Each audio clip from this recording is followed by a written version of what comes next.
Hello students.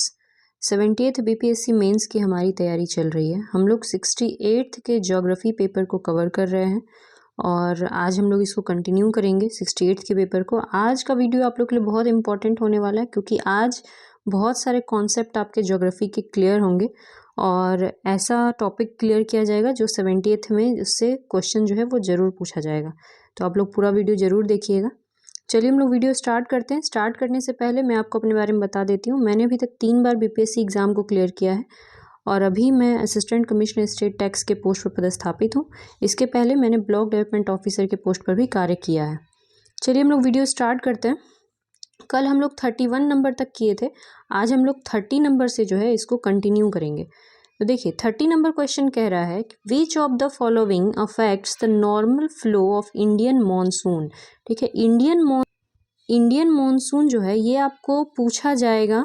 GS paper 2 के section 2 में भी इंडियन मॉनसून जो है वो पूछा जाता है। ठीक है, पिछले बार भी पूछा गया है और आगे भी इस पे क्वेश्चन बन सकता है। तो इंडियन मॉनसून हम लोग पूरी तरह से कवर करते हैं, लेकिन ये जो क्वेश्चन कह रहा है कि इसमें से कौन कौन सा फैक्टर है इन तीनों में से जो इंडियन मॉनसून को अफेक्ट करता है, तो हम लोग सारे फैक्टर्स देखेंगे। What are the other factors also that affects the Indian monsoon. ठीक है, El Nino, La Nina, jet stream को तो समझेंगे ही, इसके अलावा और भी क्या क्या फैक्टर्स हैं। तो देखिए ये है फैक्टर्स अफेक्टिंग इंडियन मॉनसून। जो पहला फैक्टर है आपका वो है हिमालयाज। हिमालयाज जो है वो इंडियन मॉनसून को अफेक्ट करता है। कैसे अफेक्ट करता है भाई हिमालय? तो देखिए इंडिया का कोई मैप, ये देखिए ये इंडिया का मैप है, यहाँ पे हिमालय है। ठीक है, आपको पता होगा कि मॉनसून जब इंडिया में आता है तो सबसे पहला बारिश जो है वो केरला में होता है। यहाँ पे है केरला और सबसे पहले मॉनसून हिट करता है केरला को। उसके बाद मॉनसून जो है वो बाकी इंडिया में बाकी जगहों पे भी जाता है, आगे जाता है, ऐसे ऐसे करके फिर सब जगह हिट करता है। तो ये जो हमारा हिमालय माउंटेन है, हिमालय क्या करता है, जो मॉनसून क्या है, मॉनसून तो हवा है ना, वो हवा जो अपने साथ बारिश लेकर के आती है, वही सिंपल सा चीज़ है मॉनसून। तो जो अगर यहाँ पे हिमालय नहीं होता, ठीक है, अगर यहाँ हिमालय माउंटेन नहीं होता तो ये हवाएं इंडिया को पार करके बाहर चली जाती। ठीक है, और इंडिया का जो यूपी बिहार वाला इलाका है वो सूखा रह जाता, वहाँ बारिश नहीं होता। लेकिन क्योंकि यूपी बिहार ये सब क्या है, तराई का रीजन है, यानी कि हिमालय के फुटहिल्स में है। ठीक है, तो वहाँ पे जो ये जो हवाएं हैं उनको हिमालय क्या करता है, रोक देता है। ठीक है, हिमालय इन हवाओं को क्या करता है, रोक देता है। यहाँ पे हिमालय है और ये हवाएं यहाँ से जा रही होती हैं। ठीक है, तो इनको यहीं पे रोक देता है, उधर नहीं जाने देता है। अगर ये क्रॉस करके उधर चला जाए चाइना साइड में तो इंडिया में फिर बारिश नहीं होगा। ये जो इलाका है इसमें बारिश बहुत ही कम होगा। ठीक है, तो हिमालय जो है वो अफेक्ट करता है इंडियन मॉनसून को। इसके बाद नेक्स्ट जो है वो है थार डेजर्ट। थार डेजर्ट कहाँ है, राजस्थान में है। ये किस तरह से जो मॉनसून है उसको अफेक्ट करता है? तो देखिए थार डेजर्ट बहुत ही गर्म हो जाता है। डेजर्ट मरुस्थल, रेगिस्तान जो है वो बहुत ही ज़्यादा गर्म हो जाता है। जब गर्मी का मौसम आता है उसके बाद ही ना बारिश होती है। तो ये जो एरिया है ये इतना ज़्यादा हीट हो जाता है, पूरा क्या होता है इसमें से हवाएं जो हैं वो भाप ऊपर उड़ने लगती हैं, पूरा हीट हो जाता है। ये इतना गर्म हो जाता है कि यहाँ का सारा हवा भी गर्म हो जाता है और सारा हवा ऊपर उठ जाता है। ठीक है, सारा हवा ऊपर चला जाता है। बीच में क्या हो गया, खाली स्पेस बच गया। ठीक है, इस खाली स्पेस को भरने के लिए बाहर बाहर से दूर दूर से हवाएं जो हैं वो आती हैं और जो हवा समुद्र की तरफ से होके आता है वो अपने साथ पानी लेकर के आता है। ठीक है, तो थार डेजर्ट का गर्म होना जो है ये इंडिया के लिए बहुत अच्छा होता है। थार डेजर्ट इंडिया के लिए बहुत अच्छा है मॉनसून के लिए, क्योंकि वो इतना हीट हो जाता है, वो जब ऊपर उठता है उसका हवा तो उसकी हवाएं ऊपर उठ जाती हैं और वहाँ जो बीच में खाली स्पेस बचता है उसको फिल करने के लिए दूसरी बाहर से हवाएं आती हैं, मॉनसून लेडन विंड्स।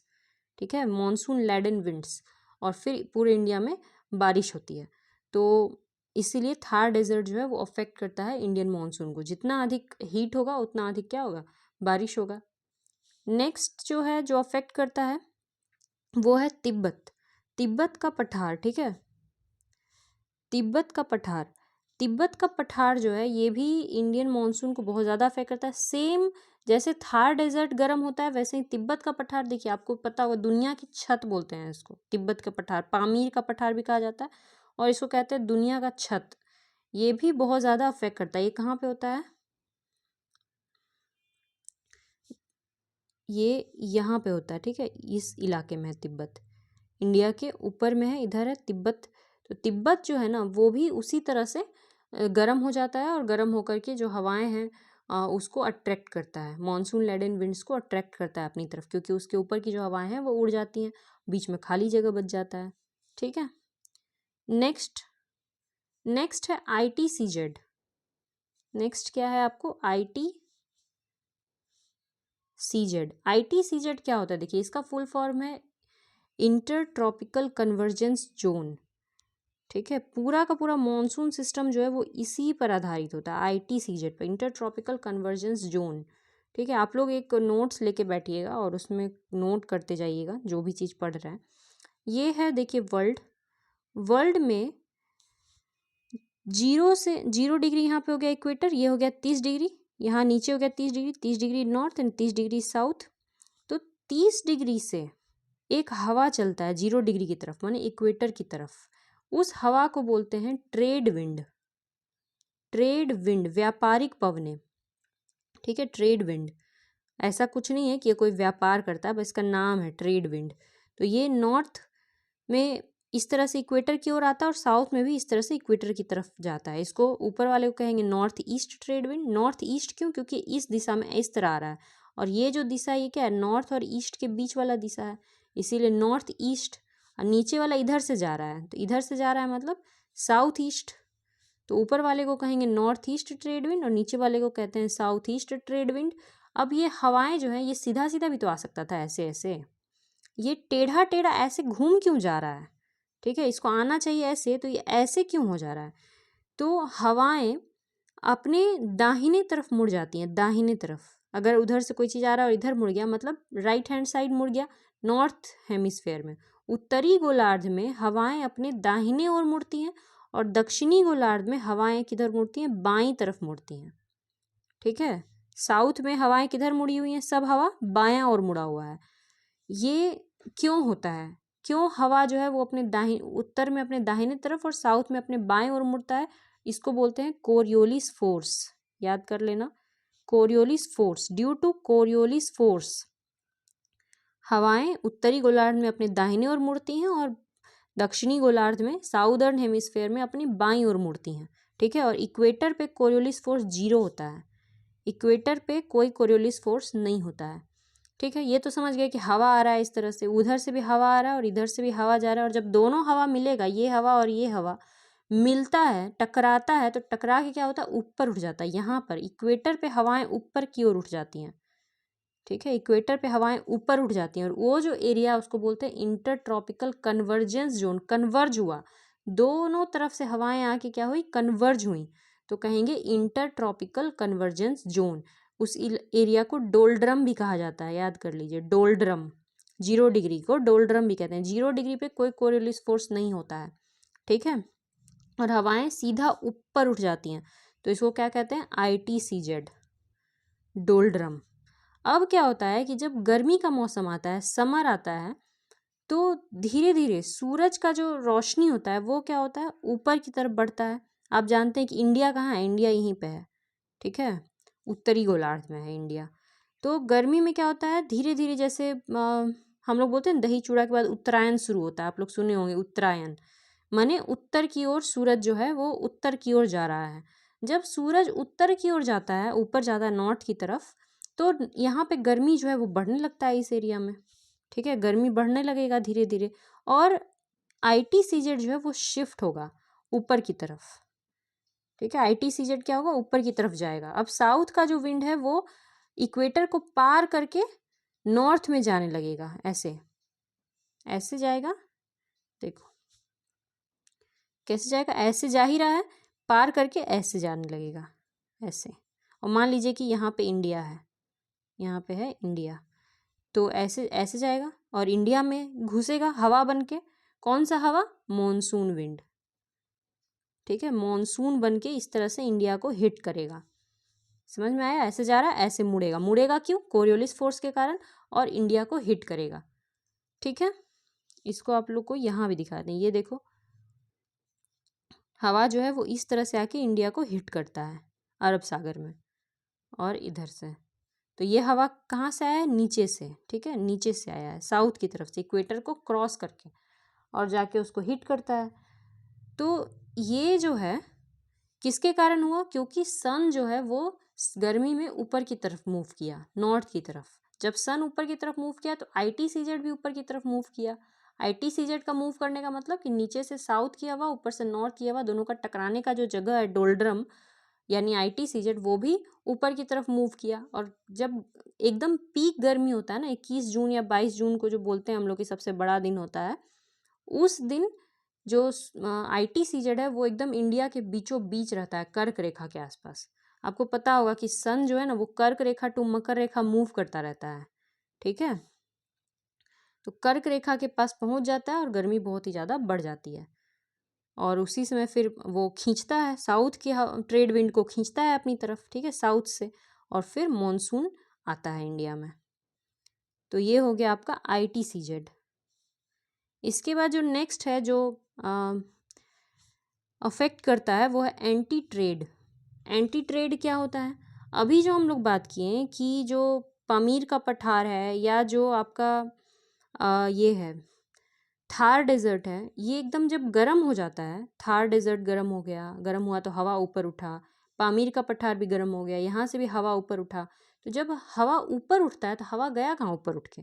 तो ये हवा 2 किलोमीटर बाद नीचे की तरफ जाता है। ठीक है, कहाँ जाता है? 2 किलोमीटर ऊपर उठ जाता है, और 2 किलोमीटर ऊपर उठ के ये नीचे की ओर फ्लो करता है, नीचे की ओर इंडियन ओशन में जाता है। ठीक है, और इंडियन ओशन में जा करके वहाँ अफ्रीका के पास, एक मिनट,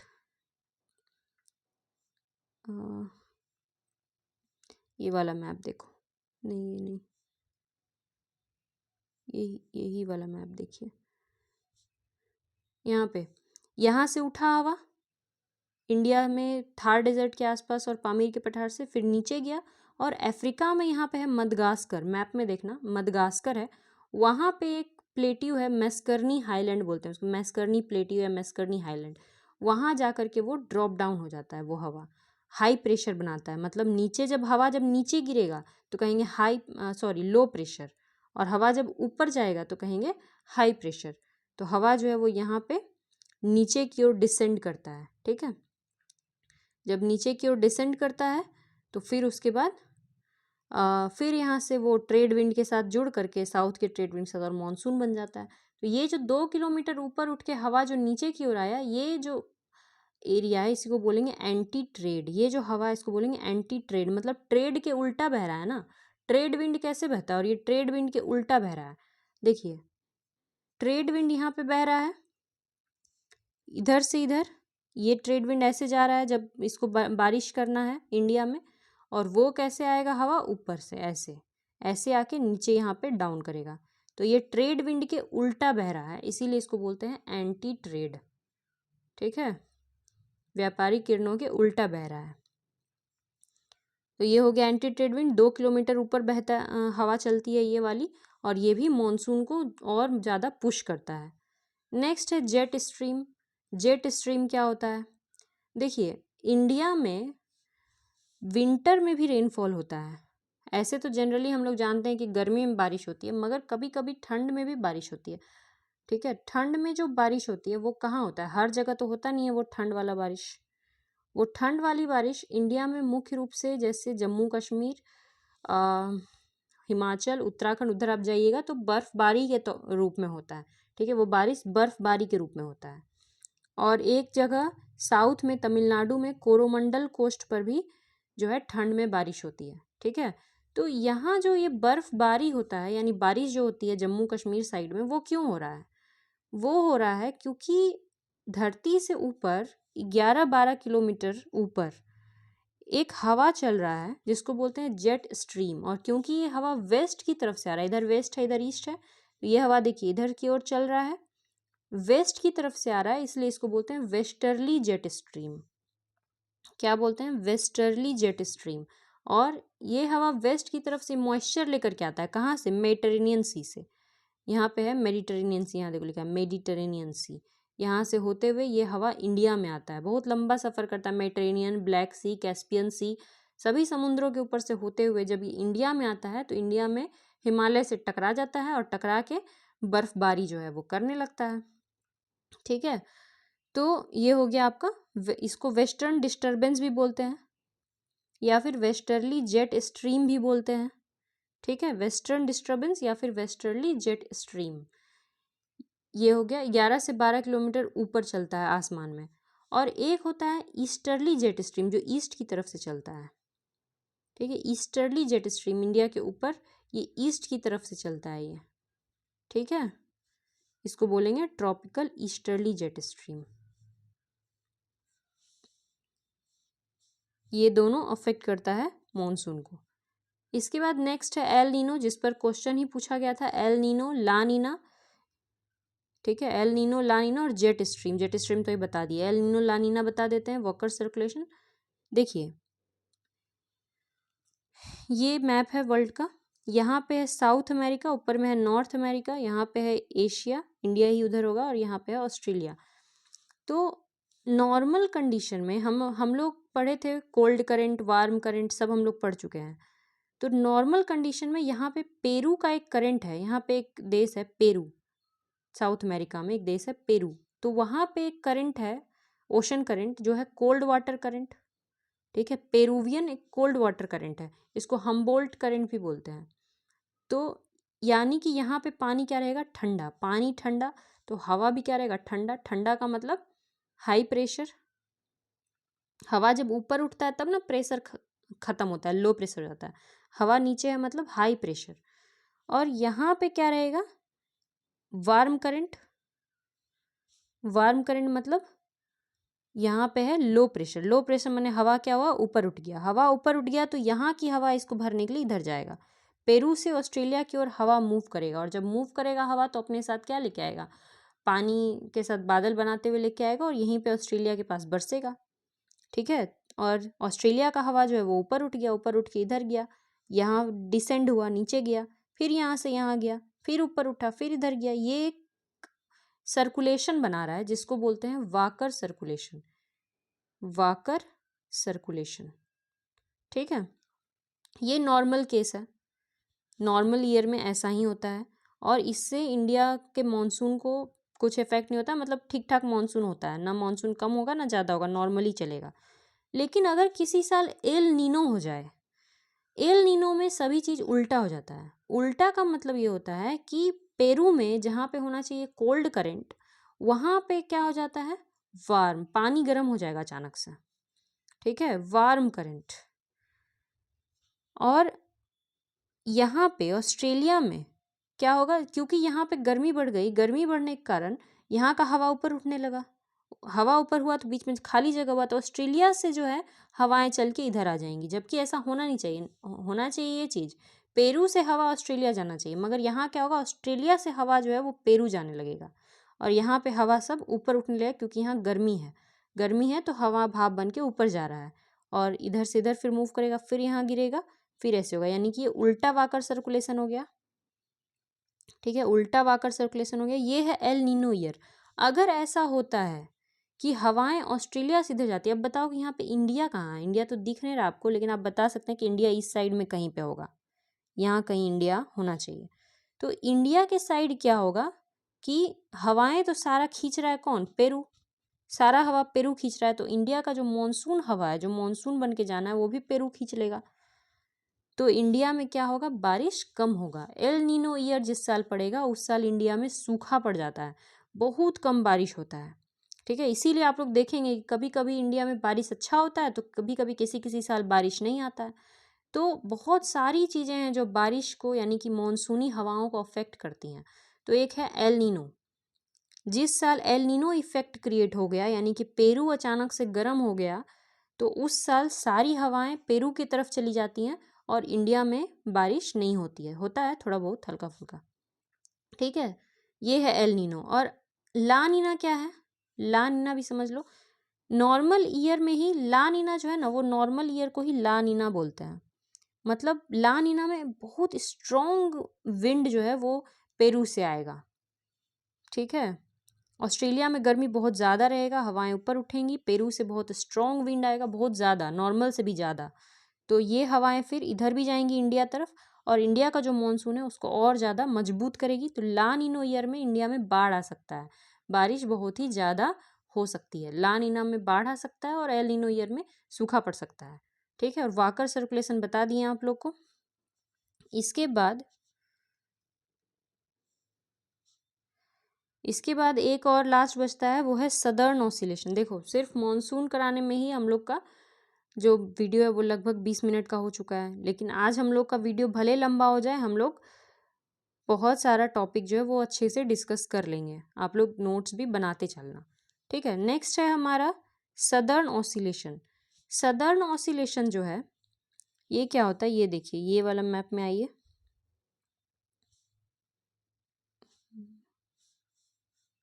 ये मैप यहाँ पे देखो, ये दिया है पेरू है, ये यहाँ पे ये ऑस्ट्रेलिया है, ऑस्ट्रेलिया के पास है डार्विन, ठीक है। तो जनरली नॉर्मल ईयर में क्या होना चाहिए, यहाँ से हवाएं उठनी चाहिए और पेरू में डाउन होना चाहिए, इधर से इधर होना चाहिए, ठीक है, इधर से इधर होना चाहिए, तो उसको बोलेंगे ठीक ठाक नॉर्मल। पर एल नीनो में क्या होता है, हवाएं उल्टा चलने लगती हैं, ऑस्ट्रेलिया टू पेरू, पेरू गर्म हो जाता है, हवाएं पेरू की तरफ जाने लगती हैं, और हमारे इंडिया में भी मॉनसून खतरे में आ जाता है। ऐसा एल नीनो में होता है, ठीक है। अब देखो सदर्न ऑसिलेशन में क्या होता है, जैसे इंडिया में भी, इंडिया मान लो कि ये मैप है, तो एक साइड है हमारा BOB, बे ऑफ बंगाल, और एक साइड में हमारा अरेबियन सी, ठीक है। तो यहाँ भी क्या होता है कि हवाएं ऊपर उठती हैं बे ऑफ बंगाल से, फिर इधर जाती हैं और अरेबियन सी में डिसेंड करती हैं, और ये हवा फिर वापस मॉनसून बन के आता है। ये नॉर्मल कंडीशन है। मगर जब कभी साउदर्न ऑसिलेशन होगा, ऑसिलेशन मतलब क्या होता है, जैसे घड़ी का पेंडुलम होता है, पेंडुलम ऐसे ऐसे जो डोलता है, ठीक है, देखे होंगे, तो इसी को तो ऑसिलेशन बोलते हैं। तो यहाँ पे भी हवाएं जो हैं वो इसी तरह से अपना प्लेस जो है वो चेंज कर लेता है। जैसे यहाँ देखो, डिसेंड होना था असल में यहाँ नॉर्मली, बट वो कहाँ डिसेंड हो रहा है, यहाँ पर, ठीक है, वो यहाँ डिसेंड हो रहा है। उठना था हवाएं यहाँ से, मगर वो यहाँ से उठ रहा है। तो इसी कारण से ये है एब नॉर्मल ईयर। अगर हवा जो है एकदम नीचे यहाँ डिसेंड हो, जबकि उसको मेडगास्कर के पास जो है हवा को नीचे डिसेंड होना था, मतलब नीचे जाना था, मगर वो दूसरी जगह जा रहा है, तो इसको बोलेंगे साउदर्न ऑसिलेशन, ठीक है। ये भी मॉनसून को अफेक्ट कर रहा है। और मॉनसून के लिए बहुत सारा थ्योरी जो है वो भी पूछा जाता है कि मॉनसून का क्या क्या थ्योरी है इंडिया में। तो देखिए, इंडिया में मॉनसून का एक तो थ्योरी जो जाना माना थ्योरी है वो है हेलीज थ्योरी। याद कर लेना, एक हेली करके थे साइंटिस्ट, उन्होंने हेलीज थ्योरी दिया था। और एक इंडियन साइंटिस्ट थे पी कोटेश्वरम, ठीक है, पी कोटेश्वरम, तो इनका भी मॉनसून का थ्योरी है। जेट स्ट्रीम थ्योरी जो है वो पी कोटेश्वरम का ही है, कि जेट स्ट्रीम 11 से 12 किलोमीटर पे ऊपर चलता है, जिसके कारण विंटर में बारिश होती है वगैरह। तो ये दोनों बस थ्योरिस्ट का नाम याद कर लीजिए आप। अब हम लोग नेक्स्ट क्वेश्चन की तरफ चलते हैं। नेक्स्ट क्वेश्चन भी हम लोग उतना ही डिटेल से डिस्कस करेंगे, क्योंकि इससे संबंधित बहुत सारा क्वेश्चन आता है। देखो ये क्वेश्चन है रिवर्स के बारे में। Which of the following river is not flowing toward east. कौन सा नदी ईस्ट की तरफ नहीं बहता है, इधर है ईस्ट और ईस्ट की तरफ नहीं बहता है। तो वो तो ठीक है, अगर आपको पता रहेगा तभी आप लोग इसका आंसर बना सकते हैं। गंगा को तो सब जानता है, गंगा ईस्ट की तरफ जाता है, बे ऑफ बंगाल में गिरता है। महानदी भी बे ऑफ बंगाल में गिरता है, कृष्णा भी बे ऑफ बंगाल में गिरता है। तो बच गया माही। माही नदी अरबियन सी में अपना जल गिराती है, तो माही जो है वो वेस्ट की तरफ गिरती है, ठीक है। ये तो इजी था, पर हम लोग सारा रिवर जो है उसका कॉन्सेप्ट क्लियर कर लेते हैं कि रिवर से संबंधित क्वेश्चन जो है वो एग्जाम में पूछा जा सकता है, ठीक है। सबसे पहले देखो, इंडियन रिवर्स को जब हम लोग पढ़ना शुरू करते हैं ना, तो हम लोग को ये समझना होगा कि इंडिया में दो तरह का नदी होता है। एक्चुअल में ये रिवर का ही मैप था जिसमें आपको मॉनसून बता दिए। यहाँ देखिए, इंडिया में एक होता है हिमालयी नदियाँ, जो नदियाँ हिमालय से निकलती हैं, ठीक है, जैसे इंडस, झेलम, चिनाब, रावी, व्यास, सतलज, गंगा, यमुना, ब्रह्मपुत्रा, ये सब हिमालयी नदियाँ हैं, कोसी। ठीक है, और एक होता है पेनिनसुलर रिवर्स, यानी प्रायद्वीपीय नदियाँ, जो नदियाँ पेनिनसुलर इंडिया से निकलता है, जैसे नर्मदा, ताप्ती, महानदी, गोदावरी, कृष्णा, कावेरी। ठीक है, तो दो भाग में पढ़ते हैं, हिमालयी नदियाँ, Himalayan river, and peninsular river यानी प्रायद्वीपीय नदियाँ। क्या अंतर है दोनों नदी में? देखिए, Himalayan reverse originate from Himalaya ranges, बता दिए, हिमालय की जो नदियां हैं वो हिमालय के पहाड़ियों से निकलती हैं, और पेनिनसुला की जो नदियां हैं वो पेनिनसुलर पठारों से निकलती है, जैसे कि जैसे वेस्टर्न घाट है और ईस्टर्न घाट है, तो उससे वो सब नदी जो है वो निकलता है। ठीक है, जैसे आपको गोदावरी नदी है, तो गोदावरी नदी जो है वो निकलता है आपको नासिक के पास से निकलता है। आपको कृष्णा नदी है वो महाबलेश्वर से निकलता है। ठीक है, नर्मदा नदी है वो अमरकंटक की पहाड़ी से निकलता है, माने नीचे से प्रायद्वीपीय नदियों के आसपास से ही सब निकलता है। जो हिमालय की नदियाँ होती हैं वो ज़्यादा लंबी होती हैं, जैसे सिंधु, ब्रह्मपुत्रा, गंगा, बहुत लंबा होता है, पेनिनसुलर नदियों से बहुत लंबा होता है, बहुत बड़ा भी होता है।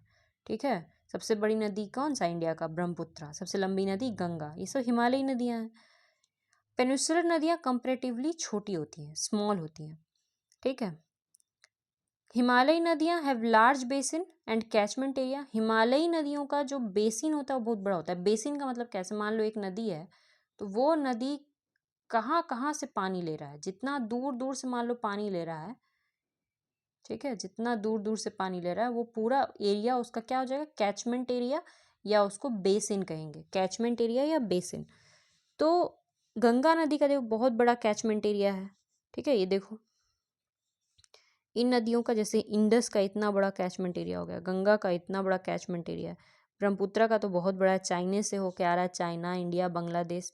जबकि ये नदियों का छोटा, कृष्णा, कावेरी, गोदावरी, है ना, छोटा छोटा कैचमेंट एरिया। ठीक है, नेक्स्ट इसके बाद है आपको जो हिमालयी नदियाँ होती हैं पेरिनियल होता है, माने सालों भर बहता है। गंगा नदी में सालों भर पानी रहता है।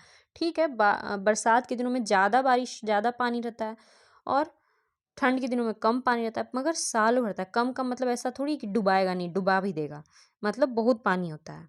ठीक है, क्योंकि इनको गर्मी में आइस जो पिघलता है उससे पानी मिल जाता है, और बरसात में बारिश से पानी मिल जाता है। जबकि जो नीचे की नदियां हैं, पेनिनसुलर नदियां, वो सीजनल होता है, सिर्फ बरसात में ही उनमें पानी देखने को मिलता है। वहाँ तो कोई आइस नहीं ना है कि गर्मी में आइस पिघल गया और उससे बन गया पानी। तो वो सीजनल है, मौसमी नदियाँ हैं। और जो हिमालयी नदियाँ हैं वो हैं पेरिनियल, माने सालों भर रहता है। फिर हिमालयी नदियाँ जो हैं वो अभी अपने यंगर स्टेज में है, यानी अभी ओल्ड नहीं हुआ है। हिमालय की नदियों में आपको हिमालय में बहुत सारा क्या देखने को मिलेगा? झरना देखने को मिलेगा। आपको अगर रिवर राफ्टिंग करना है, कहाँ जाएंगे? ऋषिकेश लोग जाते हैं रिवर राफ्टिंग करने के लिए। ठीक है, मतलब कि वो नदियाँ अभी हंसती खेलती, अभी वो यंग हैं। ठीक है, यंग रिवर्स हैं। वो अपने जो उनका जो एरिया है उसको वो काटती हैं, काट काट के अपने आप को चौड़ा कर रही हैं, और अधिक डाउन गहरा कर रही हैं। ठीक है, वो अभी यंग है, ज़्यादा एनर्जेटिक है। जबकि ये जो नदियाँ हैं, पेनिनसुलर नदियाँ हैं, ये ओल्डर हैं। ठीक है, ये काटता उठता नहीं है अपना इलाका को, जैसे जिस एरिया में चल रहा है बस उसी में चलता रहा। जबकि आप कोसी के बारे में सुने होंगे कि रातों रात कोसी अपना रूट जो है वो बदल देता है। ठीक है, आज यहाँ से बह रहा है, सुबह सो के उठिएगा तो आपका पलंग के नीचे से बहेगा। तो कोसी नदी, ये सब नदी जो है एकदम यंग नदी है, जबकि पेनिनसुलर इंडिया की जो नदियाँ हैं वो क्या है? ओल्डर है। नेक्स्ट, फॉर्मर बिग डेल्टाज, जो ये नदी सब है हमारा हिमालय की नदी, वो बड़ा बड़ा डेल्टा बनाता है। डेल्टा बनाता है मतलब यहाँ पे दुनिया का सबसे बड़ा डेल्टा सुंदरबन डेल्टा। ठीक है, ये किस नदी से बना है? गंगा और ब्रह्मपुत्रा नदी का डेल्टा है। डेल्टा का मतलब कि नदी अपने साथ, नदी क्योंकि इतना लंबा रूट ट्रेवल करके आता है, पहाड़ों से उतर के आ रहा है, तो पहाड़ पर से ढेर सारा कंकड़, पत्थर, मिट्टी, गाद सब लेके आता है और उसको अपने ही रूट पे बिछा देता है। यानी कि नदी जो आया, अब समुंदर से उसको मिलना है तो यहीं पे सब छोड़ छाड़ के और अपने जाके पानी समुद्र में मिल गया। तो यहाँ जो ये छोड़ दिया इसको बोलते हैं हम लोग डेल्टा। ठीक है, डेल्टा। और दुनिया का सबसे बड़ा डेल्टा कौन है? सुंदरबन। सुंदरबन इसलिए क्योंकि वहाँ सुंदरी का पेड़ पाया जाता है, इसलिए उसका नाम है सुंदरबन। ठीक है, गंगा ब्रह्मपुत्रा का डेल्टा। तो हिमालयी नदियाँ जो हैं वो क्या बनाती हैं? डेल्टा बनाती हैं। ऐसे पेनिनसुलर इंडिया की नदी सब भी डेल्टा बनाती है, मगर उनका डेल्टा छोटा मोटा होता है, उतना बड़ा डेल्टा नहीं होता है। ठीक है, नेक्स्ट है जो हिमालय नदियां हैं वो एंटीसीडेंट है। एंटीसीडेंट का मतलब है कि वो आपको हिमालय के उठने से पहले से बह रहा है। जैसे मान लो ये हिमालय है, ठीक है, हिमालय नहीं, मान लो कि ये नदी है, इधर से सिंधु, फिर है आपको गंगा और फिर है ब्रह्मपुत्रा। ठीक है, सिंधु गंगा ब्रह्मपुत्रा, ये बहता था तो फिर हिमालय उठ गया बीच में। जब बीच में हिमालय उठा फिर भी ये नदी हिमालय को काट काट के बहने लगा। अगर आप जाएंगे इधर, आपको देखना है कि कहाँ पे कटिंग कर रहा है, तो यहाँ पे आप जाएंगे अरुणाचल प्रदेश में, जहाँ पे ब्रह्मपुत्रा नदी जो है वो चाइना से इंडिया में इंटर करता है, उस जगह का नाम है दिहंग गॉर्ज। दिहंग गॉर्ज, ठीक है। वहां पे आप देखेंगे किस तरह से नदी जो है वो हिमालय को काट करके एंट्री किया है। यानी कि ये नदियाँ एंटीसीडेंट है। एंटीसीडेंट मतलब हिमालय से पहले से ही नदी बह रहा है ये सब नदी, और हिमालय उठ गया मगर ये नदी हिमालय को काट के भी अपने ही एरिया में अभी भी बह रहा है।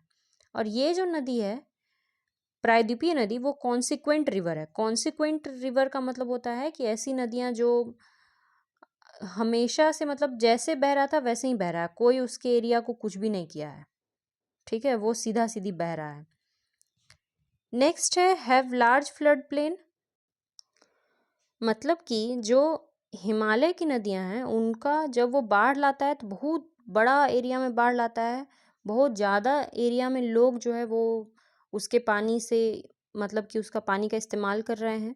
ठीक है, उसका फ्लड प्लेन बहुत बड़ा है, प्लेन एरिया बहुत बड़ा है उसका। वही चीज़ है, सेम है, कैचमेंट एरिया बहुत बड़ा है, इसका कैचमेंट एरिया कम है, फ्लड प्लेन कम है। हिमालय की नदियाँ मींडर बनाती हैं। मींडर मतलब ऐसे ऐसे, जब मैदान में आ जाता है तो सर्प की तरह चलने लगता है। ठीक है, जबकि प्रायद्वीपीय नदियाँ जो है वो सीधा सीधा चलता है, क्योंकि वो पठार में वो नदी है ना, जैसे पठार है, पठार के बीच से वो बह रहा है। वहाँ पे मैदान तो है नहीं कि मैदान को काट काट के इस तरह से बना लेगा, जबकि यूपी बिहार क्या है, मैदानी इलाका है, तो इसको आराम से काट करके वो बना सकता है। ठीक है, तो हिमालय की नदियाँ मींडर बनाती हैं। हिमालय की नदियों का वैली घाटी वी शेप्ड वैली होता है। अभी पूरा दिहांग गौर जाइएगा तो ऐसा ही दिखाई देगा, इधर से नदी बीच से बह रहा है, वी शेप्ड वैली। और वहाँ का जो घाटी है उसका है जनरली यू शेप्ड वैली, यानी कि जो नदी है वो यू शेप रीजन में बहता है, प्रायद्वीपीय नदी। तो ये हो गया आपको डिफरेंस दोनों नदी में। अब कौन कौन सी नदी प्रायद्वीपीय नदी है, कौन कौन सा हिमालयन नदी है, तो यहीं पे आप लोग देख सकते हैं। हिमालय नदी इंडस, इंडस मुख्य नदी है, सिंधु, और सिंधु का 5 जो है ट्रिब्यूटरी है, झेलम, चिनाब, रावी, व्यास, सतलज। यहाँ पे 4 ही दिया है, व्यास नहीं लिखा है। 4 इसलिए लिखा हुआ है क्योंकि देखो इन पांचों में से एक व्यास नदी है जो पाकिस्तान में इंटर नहीं करता है, बाकी चारों पाकिस्तान में घुसा है। देखो चिनाब, झेलम, चिनाब, रावी, बीच में आता है व्यास, और उसके बाद होता है सतलज लाइन से। ठीक है, तो व्यास नदी जो है वो पाकिस्तान में इंटर नहीं करता है, वो इंडिया में ही सतलज नदी में मिल जाता है, और फिर सतलज नदी आगे बढ़ती है और बाकी तीनों का पानी भी सतलज में मिलता है, फिर सतलज जा करके सिंधु में मिलती है। और इंडिया और पाकिस्तान के बीच में एक ट्रिटी हुआ था, वाटर ट्रिटी, 1960 में, इंडस वाटर ट्रिटी बोलते हैं उसको, सिंधु जल समझौता 1960। वर्ल्ड बैंक इसको ये करवाया था, मीडिएट करवाया था इंडिया और पाकिस्तान के बीच में। ठीक है, तो उसमें है कि जो ऊपर का 3 नदी है, ऊपर का 3 नदी मतलब सिंधु, झेलम और चिनाब, इन तीनों का 80% पानी पाकिस्तान यूज करेगा और 20% हम लोग करेंगे। और जो नीचे का 3 नदी है रावी, व्यास और सतलज, उसका 80% हम लोग करेंगे और 20% पाकिस्तान करेगा। यही जो है सिंधु जल समझौता हुआ था हम लोग के बीच में।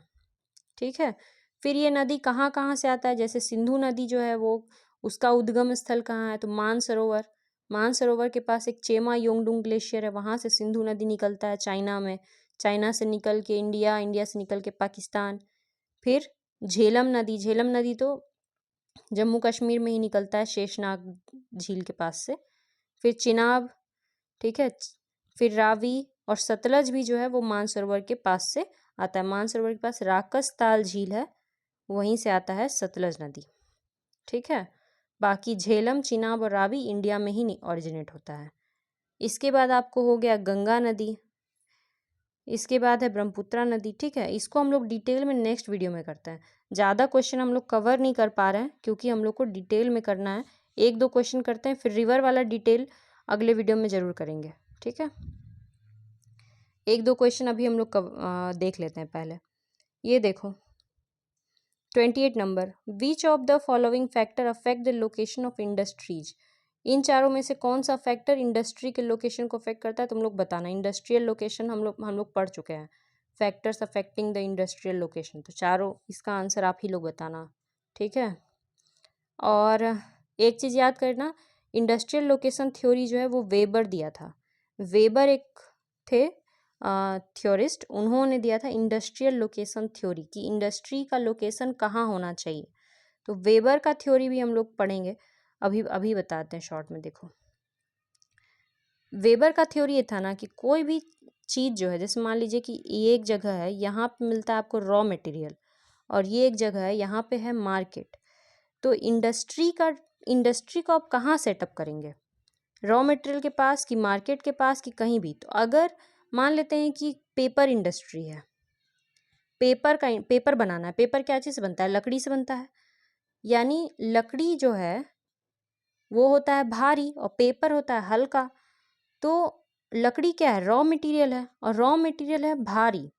अगर हम यहाँ पे इंडस्ट्री लगाते हैं तो यहाँ से यहाँ हमको लकड़ी को लेके आना पड़ेगा। लकड़ी को जब हम यहाँ से यहाँ लेके आएंगे, वेट ऑफ रॉ मटेरियल, तो ट्रांसपोर्ट कॉस्ट तो बढ़ेगा ना, ट्रांसपोर्ट कॉस्ट तो बहुत ज़्यादा हो जाएगा। यही अगर इंडस्ट्री यहाँ लगाएंगे और यहाँ से यहाँ फिर हमको पेपर को ढोना पड़ेगा मार्केट लाने के लिए, तो पेपर तो होता है हल्का, तो ट्रांसपोर्ट कॉस्ट कम हो जाएगा हमारा। तो इंडस्ट्री कहाँ लगाना सही रहेगा, तो नियर द रॉ मटेरियल।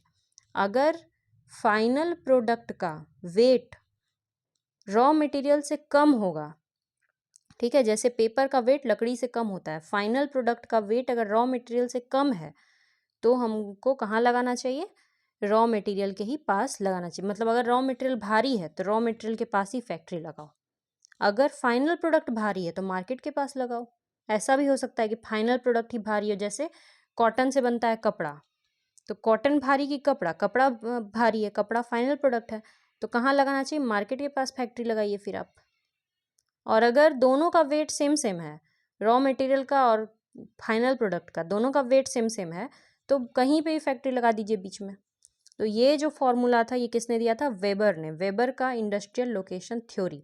वैसे हम लोग इंडस्ट्रियल लोकेशन पढ़ चुके हैं ऑलरेडी, तो आप लोग इसका आंसर देना। 27 नंबर भी डिटेल में हमें पढ़ना है, इसीलिए हम लोग अभी इस वीडियो में तो नहीं पढ़ेंगे। 26 का आंसर भी आप ही लोग देंगे। 26 नंबर देखो और कमेंट में आंसर देना, इससे ये लगता है कि आप लोग थोड़ा सजग हैं, पढ़ रहे हैं। कुछ गलत भी अगर मान लीजिए कि फ्लो में कुछ गलत जाता है तो कुछ एकाक बच्चे ही होते हैं जो उसको सुधार के कमेंट में लिखते हैं, बाकी लोग पता नहीं, लगता है कि उसी को सही मान लेते हैं या फिर ध्यान ही नहीं दे रहे होते जो भी वीडियो में चल रहा होता है। तो ध्यान देते हुए आप जो है आंसर कीजिए। 26 नंबर का आंसर भी आप ही लोग करेंगे। विच of the following is the cause of global energy crisis.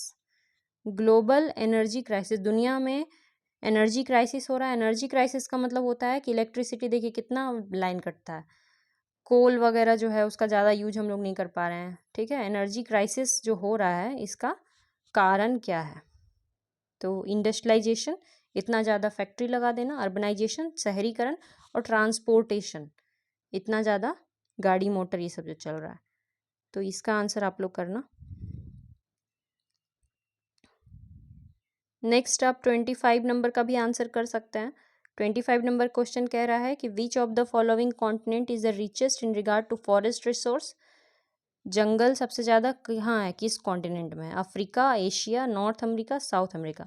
कुछ कुछ बता देते हैं। देखो साउथ अमेरिका में अमेजोन का जंगल है जो दुनिया का सबसे बड़ा जंगल है, ठीक है।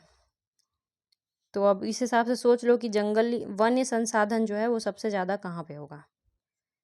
नेक्स्ट है the level of production, employment, income, urbanization are the criteria of which of the following measures. क्या नापने के लिए एम्प्लॉयमेंट देखेंगे, शहरीकरण देखेंगे, इनकम देखेंगे, इसमें से क्या नापना है?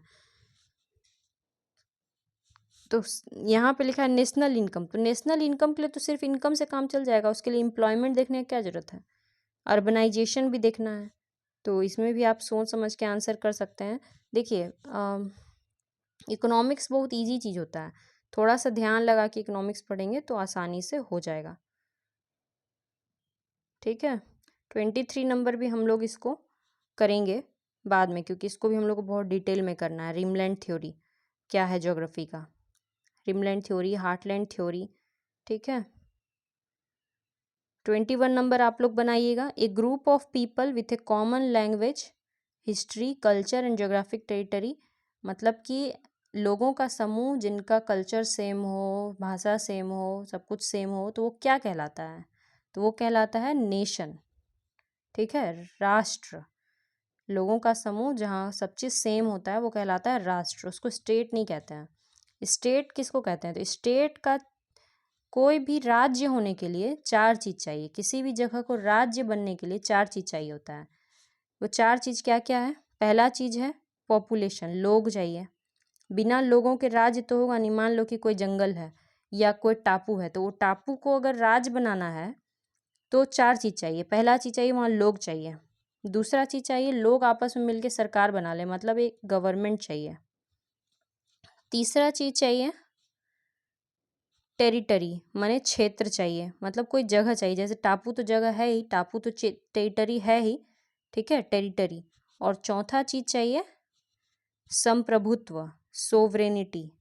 ठीक है, सोवरेनिटी मतलब संप्रभुत्व, यानी कि ये जो सरकार है ये संप्रभुत्व हो, ये किसी का गुलाम नहीं हो, किसी के अंडर नहीं हो। जैसे 1947 से पहले इंडिया जो है वो एक स्टेट नहीं था। ठीक है, 1947 के बाद इंडिया जो है वो एक स्टेट बना। स्टेट बना मीन्स पॉपुलेशन है, सरकार है, टेरिटरी है और सोवरेनिटी है, तो इंडिया एक स्टेट है। हम लोग कहते हैं ना कि बिहार एक स्टेट है, तो बिहार स्टेट नहीं, क्योंकि बिहार में जो सरकार है वो सोवरेन थोड़ी हो, तो सेंट्रल गवर्नमेंट के अंडर में है। ठीक है, तो कोई भी राज्य बनने के लिए 4 चीज़ चाहिए होता है, ये चारों चीज़ याद कर लेना है, पॉपुलेशन, सरकार, टेरिटरी और संप्रभुत्व यानी सोवरेनिटी। 22 नंबर भी हम लोग कल ही डिस्कस कर लेंगे। ठीक है, या नेक्स्ट वीडियो में हम लोग डिस्कस कर लेंगे। बहुत सारा क्वेश्चन डिस्कस करना है। देखो डिटेल में डिस्कस करने से वीडियो बहुत बढ़ेगा, ज़्यादा लंबा होगा तो बोर होएंगे आप लोग, तो इसीलिए अभी आप लोग इतना नोट कर लीजिए, फिर आगे हम लोग रिवर्स सिस्टम से इसको कंटिन्यू करेंगे। All the best for exam, thank you very much.